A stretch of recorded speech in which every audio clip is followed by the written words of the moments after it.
ஒரு முக்கியமான கேள்வி ஒன்று, அதாவது ஒரு ஆணும் பெண்ணும் உறவு அப்படிங்கிறத தாண்டி இன்னைக்கு ஒரு ஆணும் உறவு, பெண்ணும் உறவு அப்படிங்கிற ஒரு விஷயம் உருவாகி இருக்கு.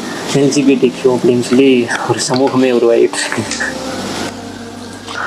அதாவது இன்னைக்கு அது சர்வசாதாரணமாயிட்டு வச்சுக்கோங்களேன்.